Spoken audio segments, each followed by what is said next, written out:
alcance para explicar los temas que voy a dar esta tarde.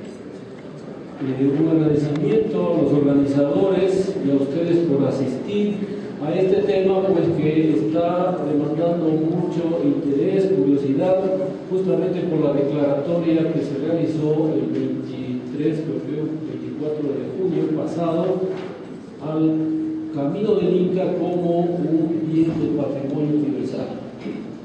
Quiero poner como antecedentes previos que esta presentación la he realizado con lo que conocemos los arqueólogos sobre este vestigio arqueológico, toda vez que los estudios que se hicieron dentro de este proyecto, como lo ha dicho la doctora Bolaños, no los conoce nadie.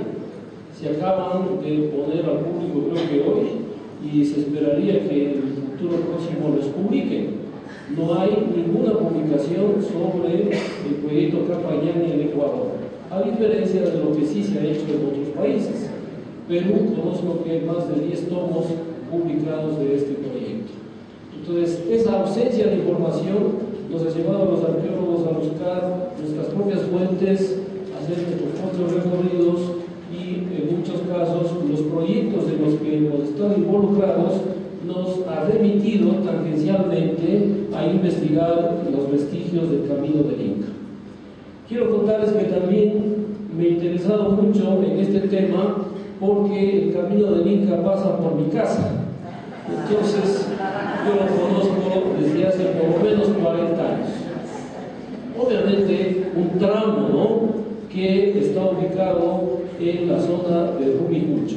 Yo vivo allí, investigué las ruinas de Rumicucho y este estudio justamente se me motivó a hacerlo porque cuando se hace arqueología tenemos que ver el contexto de la zona. No es un asunto puntual, sino que hay que ver el contexto de la región ecológica, geográfica, cultural en la que investigamos. Entonces, podría ser que en esta presentación aparezcan algunos datos que ya les han dicho, ya les han informado, pero en todo caso yo iré pasando rápidamente aquello que es el tema general. Es importante reconocer las fuentes primarias en las que se basa esta declaratoria, porque los estudios son pioneros, los estudios sobre el Camino del Inca son pioneros desde el siglo XX y debo mencionar a varios autores que se han dedicado a este trabajo. Entre ellos el antropólogo alemán Udo Oberen, que en su investigación de las fortalezas de Pambamarca es el primero en mencionar las vías incaicas de ingreso a Quito. Él publica incluso un mapa con las vías. Esto está en el boletín de la Academia Nacional de Historia. En el año 73, en la revista Américas de la OEA, se publica un muy interesante reportaje de un ingeniero geógrafo que viene a la zona andina a recorrer el Camino del Inca para analizarlo desde la perspectiva de las comunicaciones. Y ese resultado lo publica en la revista Américas en Washington, justamente el año en que era secretario general de la OEA el expresidente Garo Plaza Lazo. Fíjense ustedes esa coincidencia, en el año 73. Debo mencionar también los estudios pioneros de Antonio Fresco, que dentro del equipo de investigación al cual yo pertenecí también, del Museo del Banco Central, se hicieron algunas investigaciones en la línea de la arqueología incaica. En el año 83, también la publicación de John Hislop, tuve la fortuna de conocerle a él cuando vino a hacer ese recorrido por América Latina, por varios países, y pasó por el Ecuador, recabando datos también para este objetivo de investigar la arqueología y la historia de Capayán. La última publicación que todos conocemos es la de Antonio Fresco, que se llama El Ingañán, hecho por el Museo del Banco Central del Ecuador. Y seguramente habrán, a nivel de provincias, de cantones, habrán otros autores que hayan escrito una monografía, una página, una pequeña descripción de lo que ellos conocen como el Capayán o el Camino Real de los Incas.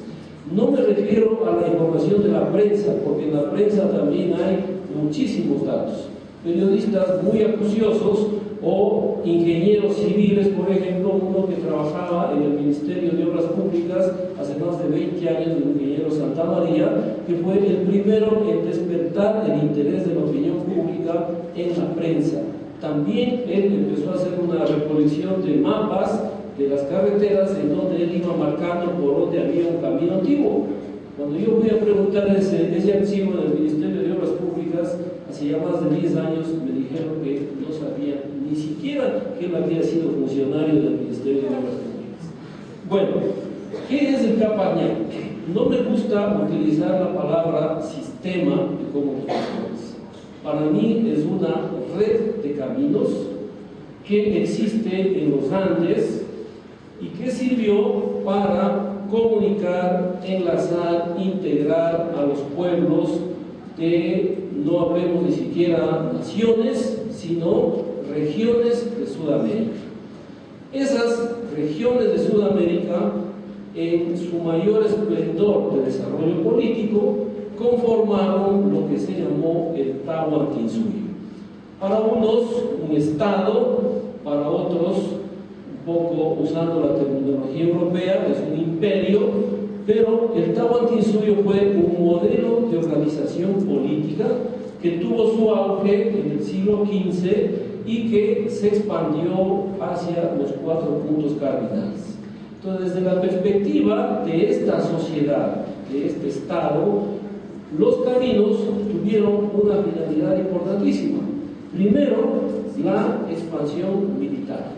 Segundo, la consolidación del poder estatal. Y tercero, el funcionamiento de la sociedad, desde el punto de vista del intercambio de productos, de la comunicación, de la parte ritual, de la parte operativa de esa sociedad. Se menciona que Capañán puede llegar a tener entre 35.000 y 40.000 kilómetros de longitud. Es muy probable si sumamos las 2 vías troncales y también los caminos transversales, que son muchísimos. Los caminos transversales son muchísimos, pero no están estudiados. Eso es todavía una tarea que hay que completarla y completarla usando las tecnologías que nos ofrece el mundo contemporáneo. Entre esas, una fundamental es el uso de la fotografía aérea digital, que es extraordinariamente eficiente, y también el sistema LIDAR, que sirve para hacer levantamientos topográficos con rayos láser. Técnicas que ya se han usado en Centroamérica y se están usando en otras partes del mundo para el registro de las anomalías topográficas en el terreno. Lo que ven en esta imagen es un tramo en la zona de Achupallas. ¿Para qué servía en el mundo andino esta red de caminos? Primero, difusión de ideas, ¿no? La cultura quichua existe hasta hoy en los Andes de Sudamérica, precisamente porque viene transmitiéndose esos comportamientos, esas cosmovisiones desde hace más de 500 años. Entonces está consolidada en las poblaciones originarias. Intercambio de mercaderías, intercambio de alimentos, redistribución de alimentos, movilización de la familia real, de los ejércitos, pero no solamente movilización, sino también integración. Si nosotros nos ponemos a pensar esta temática de la colonización incaica, que fue muy eficiente, de los mitimaes eran los usuarios de este sistema de caminos, de esta red de caminos. En esta imagen, una de mis travesías en la zona de Achupallas, preparando los equipos para hacer el recorrido. Esta red, según los historiadores que lo han estudiado, se construyó fundamentalmente durante los periodos de los 3 últimos monarcas incas, los 3 últimos gobernantes incas, ¿no? Pachacútec, entre 1400 y el 48, Túpac Yupanqui, entre el 48 y el 82, y Huayna Cápac, entre el 82 y 1529. Si relacionamos esta información con el Ecuador, tendríamos que decir que las primeras influencias incaicas hacia el Ecuador se van a dar en la época de Túpac Yupanqui. A finales del siglo XV, de 1470, se tienen ya los primeros enfrentamientos de los incas con los paltas, y hasta 1490 se menciona la presencia de los incas en Quito, ¿no? Montesinos habla de que Tupac Yupanqui llegó a Quito, fue a Purulagua, Caracalí, salió a Manaví y realizó una travesía por mar y llegó a unas islas que se llaman Ninachumbi y Guaguachumbi, y se quiere relacionar esas islas con las Galápagos, porque se habla de que son islas de fuego y vieron probablemente que había un volcán en erupción, tema que no ha sido comprobado. En la imagen, una escalinata en el camino de Achupallas. ¿Cómo se construyó esta obra? Indiscutiblemente que las técnicas de construcción están relacionadas con el medio físico.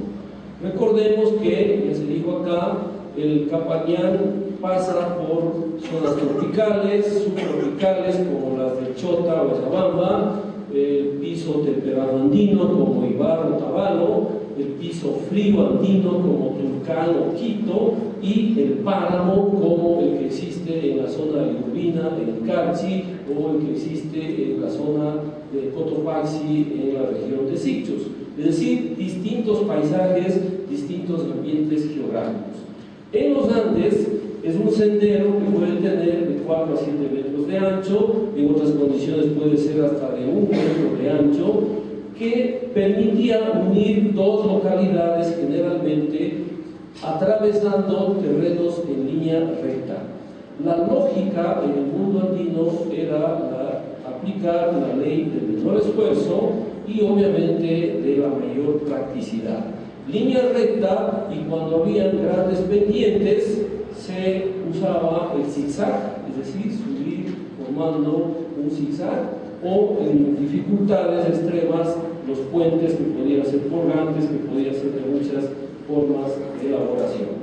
En la costa, en cambio, la línea troncal, lo que dice Hislop, es que el camino estaba marcado por grandes troncos de árboles que debían ser colocados a cierta distancia porque el viento y la arena cubría cualquier elemento constructivo que se hacía en ese paisaje. Entonces, la lógica simplemente poner unas señales para saber por dónde transitar. La red vial en Sudamérica está constituida por dos vías troncales, ¿no?, que nacen en la sierra, en el caso de la troncal andina, en los aposentos de Gualmatán, en Pasto, y terminan en Mendoza, en Argentina. Y la línea de la costa que nace en Tumbes y termina probablemente en Concepción, en Chile. Y entre estas dos líneas troncales hay caminos secundarios que unen la sierra con la Amazonía, la sierra con la costa.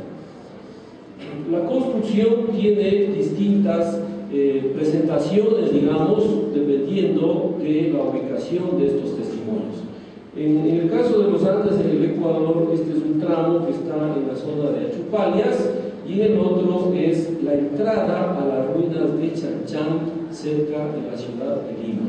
Es decir, una ciudad construida con adobe, totalmente restaurada, también un patrimonio universal, pero en donde la entrada obviamente es casi parecida a una avenida como las que tenemos en Quito, ¿no?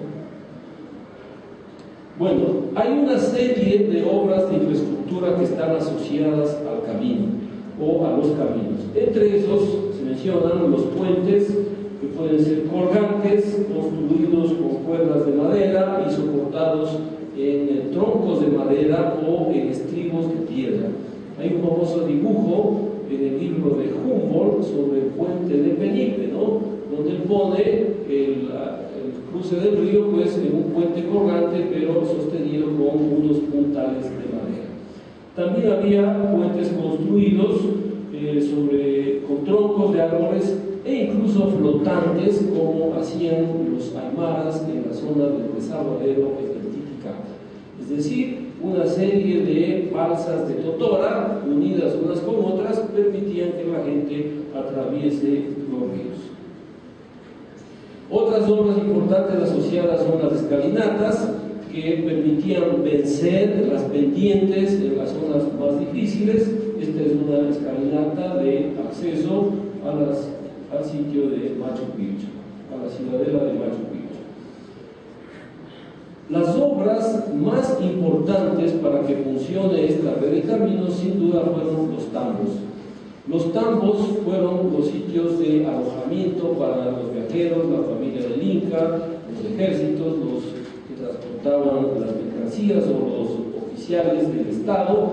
Estos tambos existían cada 25 kilómetros, que es la distancia aproximada que puede recorrer una persona en el mundo andino. Incluso las llamas en los pueblos de pastores en el sur del Perú no pueden moverse más de 25 kilómetros.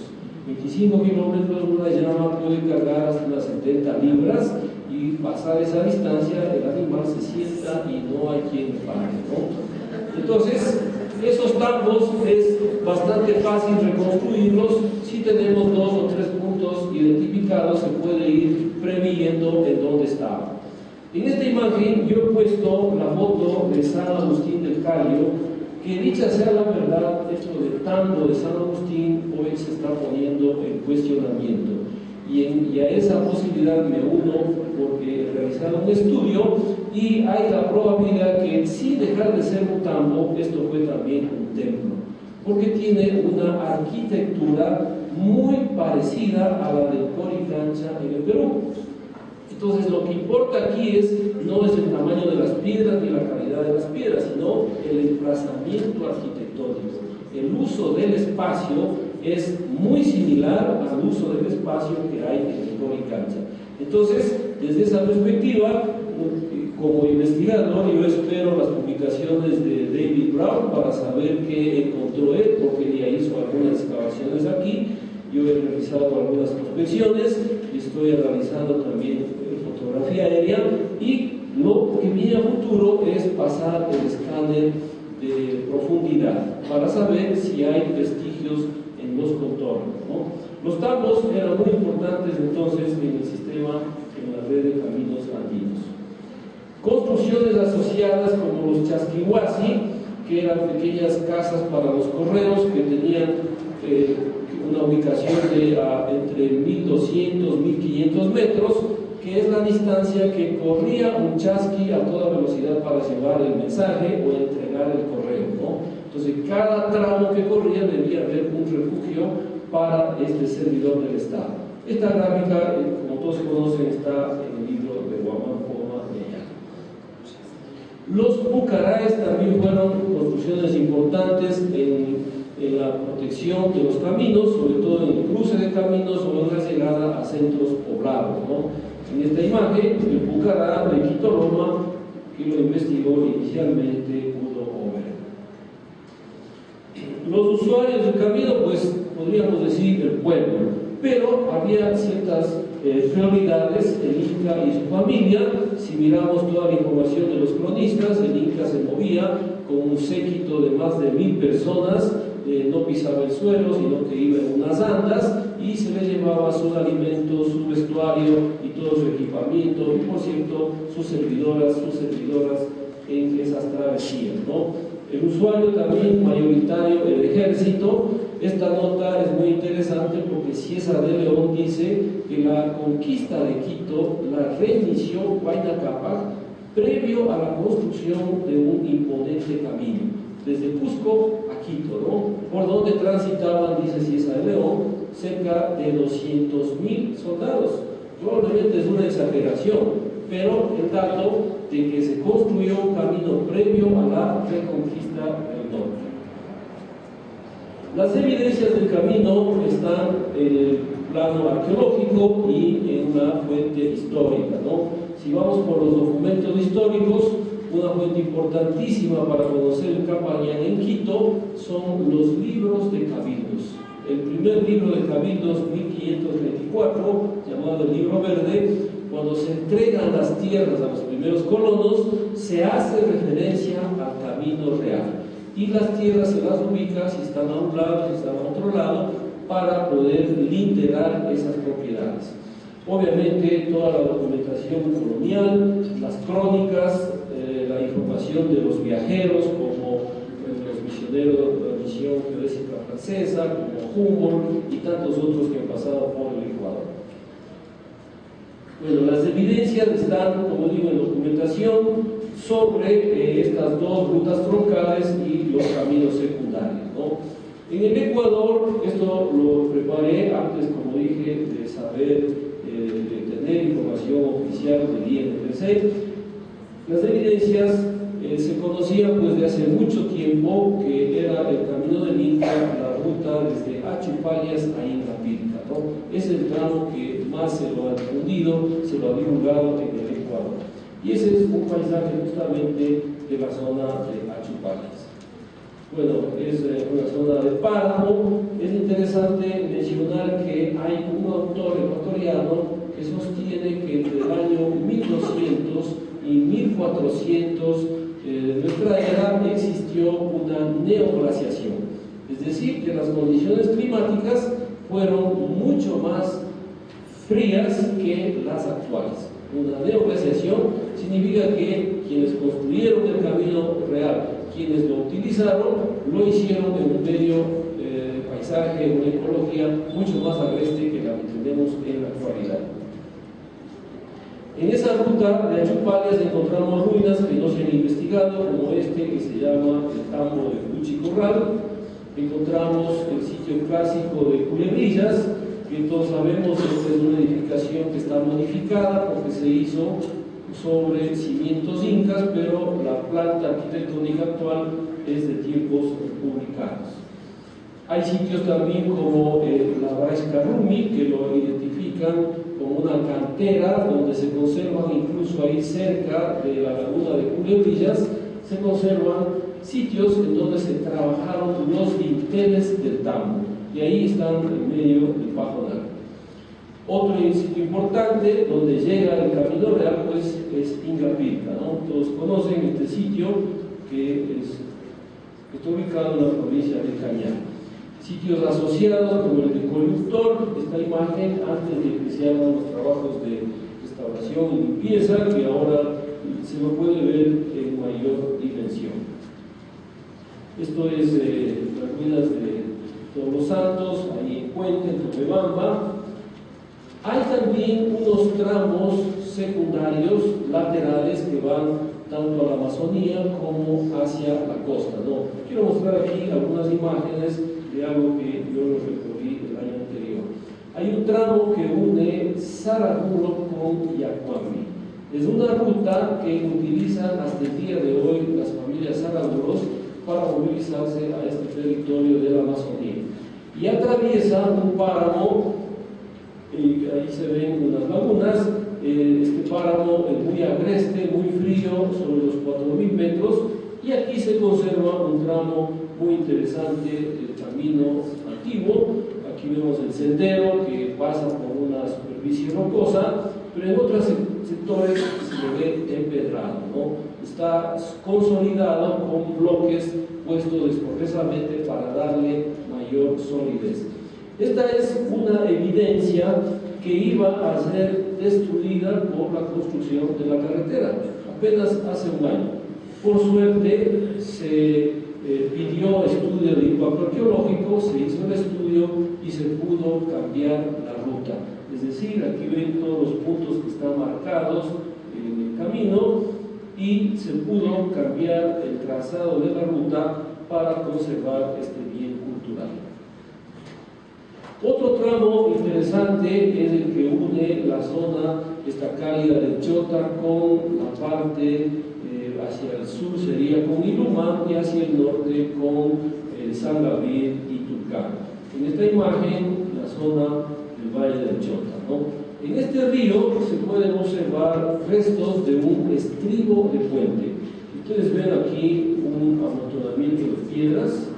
Esto es parte de un estribo de un puente antiguo. Muy probablemente el puente Inca siguió utilizándose en la época colonial y en la época republicana hasta que se hicieron los puentes modernos y quedó abandonado. Otro tramo también que he recorrido es población de Ilumán. En este sector el camino es bastante ancho y tiene una ramificación en dirección hacia el páramo, es decir, hacia el monte Imbabura. Esa ramificación tiene este ancho que ustedes están viendo ahí, es un camino más bien de 1 metro más o menos que está empedrado.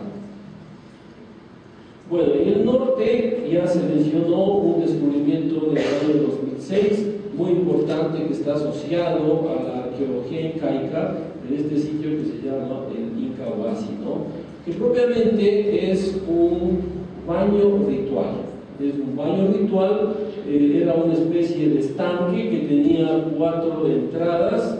Las 4 entradas están apuntando pues, con esta cosmovisión andina de los 4 puntos cardinales y de las 4 regiones de Tahuantinsuyo, y tiene también un complemento que este baño tiene 3 pisos en su base, ¿no? Si ustedes cuentan, aquí el piso superior, en mi interpretación, sería la época en que aquí tomó el poder Atahualpa.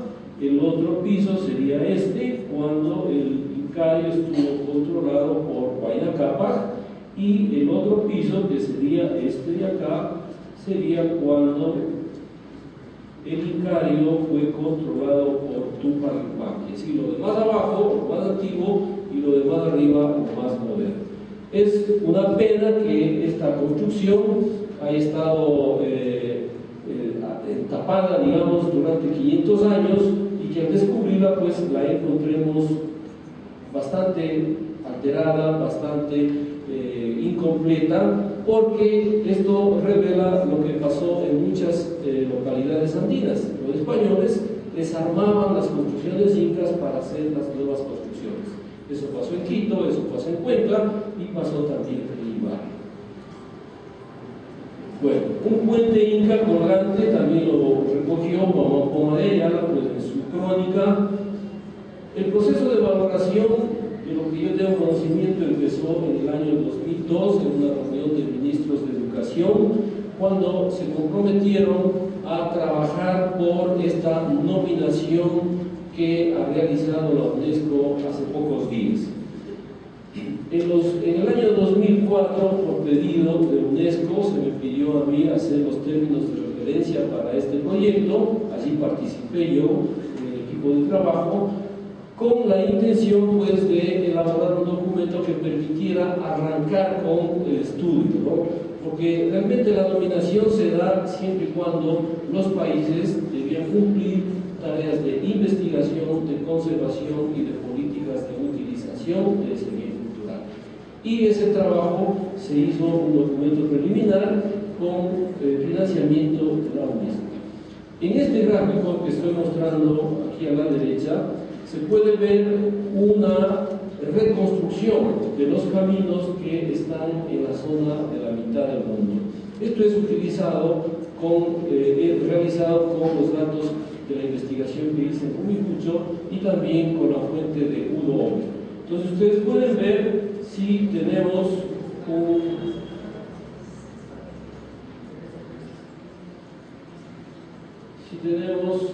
en la parte de Quito, que está aquí, tenemos este camino, es el que pasa por la zona de Alchipichí, sale a Humipucho y luego de San Antonio y Comasqui. El otro sería el de Cumbayá, que viene por Cumbayá, Tupaco, sale por Guápulo y llega a Quito, ¿no?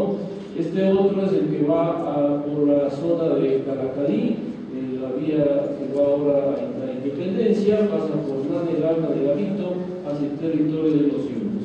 Este otro es el que va por Yoa, atrás de Pichincha, también a la zona de los Yunus. Y este otro es el que atraviesa la zona de Aloa, también en dirección hacia la costa, ¿no? Y había este otro que va hacia la zona de Pinta, también en dirección hacia el Cotopaxi, que ahí tenemos pues el Pucará, el Salitre, y tenemos también referencias históricas del ingreso a la provincia de Napo a través de la ruta del Cotopaxi. Bueno, los tramos, ya esto se ha mencionado. Los objetivos creo que también todos lo tenemos claro para qué se ha hecho esta declaratoria. Desde luego, siempre que se ejecuten las políticas que se han planificado. Y una cuestión importantísima es que este proyecto tiene que revitalizar la economía, la cultura de las comunidades por donde atraviesa la ruta del camino real. De lo contrario, se vuelve en una declaratoria inoficiosa. Es importante manejar un criterio de turismo sostenible más allá de la importancia histórica, cultural, identitaria, ¿no? Tiene que darle un valor y una vigencia, una vida a este vestigio. Y su turismo sostenible para evitar lo que está pasando ya en otras latitudes, que los bienes del patrimonio universal están amenazados de ser retirados de la lista porque no se cumplen los estándares de visita establecidos. Este es el caso de Machu Picchu, que ustedes saben tiene más de 5.000 visitantes diarios, y el tema del Capañán hay que tomar un ticket con 6 meses de anticipación para recorrerlo, ¿no? Porque hay una gran demanda. Entonces tiene que haber una planificación muy adecuada.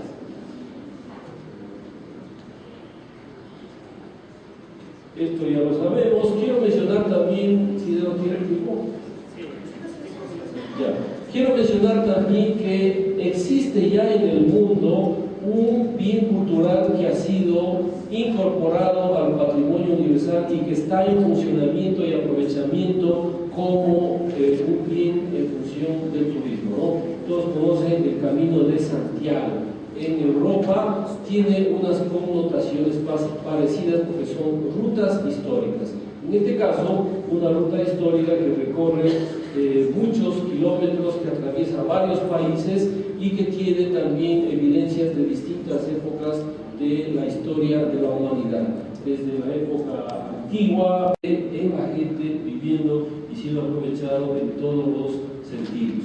Como conclusión, les muestro aquí una fotografía de la captura de Atahualpa en Cajamarca para decir que ahí empezó un proceso largo de nuestra historia de una sociedad dependiente y colonizada, que nunca más lo vamos a hacer colonia real. Gracias.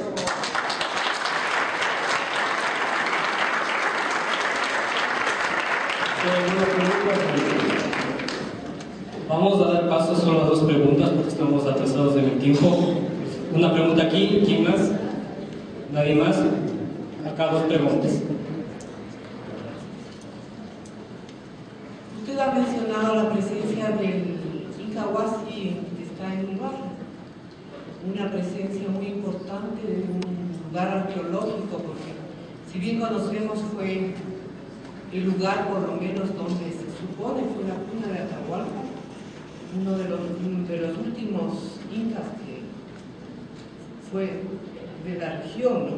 Y lugar donde utilizó también para la posesión, para su coronación. Eso dicen los historiadores acerca del lugar importante que es Jaraqui. Sin embargo, el sitio se encuentra en franco deterioro. No ha sido rescatado por ninguna de las autoridades municipales, es más, se ha dejado completamente a que continúe en el deterioro absoluto del lugar. No se da ingreso a ninguna persona. Hay una serie de pircas, piedras, basamentos en el lugar que están afilados. No sé con qué objeto. Yo pienso que ustedes, como arqueólogos, como historiadores, como personas interesadas en el reconocimiento de este Capañán, se debería formular una fuerte defensa acerca de esto, porque es un lugar muy importante dentro de nuestra historia. La presencia de Atahualpa es uno de nuestros más grandes soberanos que tuvimos. Aparte de eso, existen varios caminos que no han sido reconocidos, como son el ingreso al Imbabura, La Esperanza, la región de Angochagua. Todos estos sitios son sitios con presencia arqueológica y sitios del Capañán, que lamentablemente han sido dejados en el más completo olvido, e incluso realizadas carreteras aledañas tapando el lugar arqueológico que existe. Entonces yo sí pienso que conociendo yo el lugar como como es de la presencia de estas. Que debería, o sea, realmente ser un lugar que sea valorado y defendido, porque de lo contrario tenemos presencias valiosas que están en un deterioro completo. Entonces no sé por qué se deja esto en el olvido.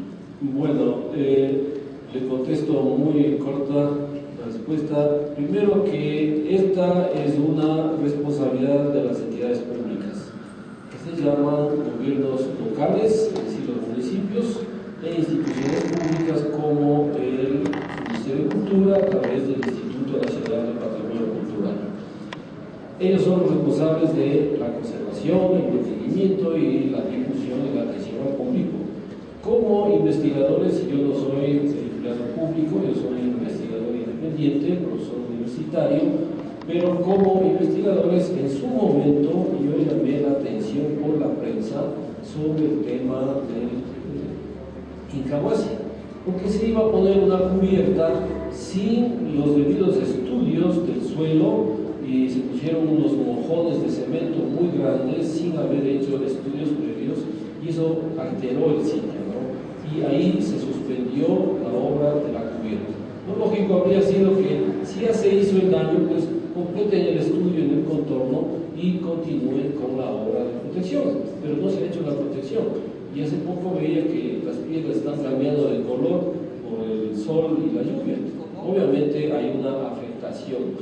Este sitio tiene todos los elementos para ser reconstruido en su totalidad, porque hay una esquina del baño que está completa y con esa información, como es una estructura equidistante, similar, simétrica, se puede reconstruir toda la edificación y eso sería un gran aporte. Esto no es nuevo, ya se ha hecho en el Cusco en muchos lugares. Le agradezco por su preocupación y quienes tengan vinculación con las entidades públicas, por favor, transmitan esta preocupación. Tenemos una pregunta más, la última pregunta. En la elaboración de los términos de referencia para la valoración previa, ¿se utilizó el esquema de la tipología peruana más o menos como el que planteó Kirchhoff o fue un trabajo personal? Ya, se utilizó la información que para ese momento tenía el Instituto Nacional de Patrimonio Cultural y la que me había aportado mi experiencia, porque, como le digo, el camino del Inca pasa por mi casa. Gracias a la atención que se